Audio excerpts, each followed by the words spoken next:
Texas is holding its primary runoff elections tomorrow. The main contest to watch here, the Republican race for U.S. Senate. Incumbent John Cornyn is fighting for his political survival against Texas Attorney General Ken Paxton, who recently secured President Trump's endorsement. They're battling to run against Democratic Senate nominee James Tallarico in this November's midterms. CBS News political director Fin Gómez joins me now from our Washington bureau this afternoon. Fin, is the president's endorsement powerful enough to win Paxton the nomination tomorrow?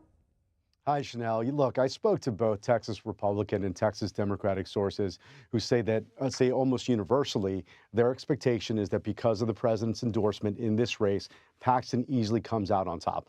Look, this was already a tight race, as you showed there, with Paxton and Cornyn really in a dogfight, head-to-head, before President Trump weighed in. But that surprise endorsement last Tuesday, landing right in the middle of early voting, was a gut punch to Cornyn and his chances. Look, Cornyn's allies have spent roughly $20 million trying to save him. This is the most expensive Senate primary in American history, over $120 million spent in this Republican primary race. But you cannot outspend Donald Trump's blessing in a Texas Republican runoff. Democrats are definitely more optimistic about their candidate, James Tallarico's chances against Paxton, who carries a lot of political baggage, including previously being impeached by the Texas State House.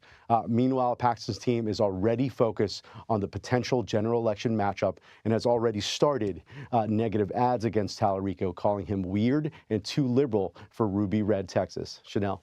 All right. Also want to ask about Congressman Thomas Massie, who lost his primary last week, but hearing his political career may not be over. So what does he have going on? What are you hearing? Yeah, Chanel, despite losing last week to a Trump-backed challenger in the most expensive House primary in U.S. history, Thomas Massie is already indicating he is not going away politically anytime soon. Massie has now filed paperwork with the FEC to run again in Kentucky's 4th Congressional District in 2028, just days after losing his Republican primary to Trump-endorsed former Navy SEAL Ed Galrain. The filing underscores how defiant Massie remains after becoming one of the highest profile Republican casualties of President Trump's ongoing effort to oust critics and dissenters inside the Republican Party who are not loyal to his agenda. Okay, Fin Gómez, thank you. Thank you.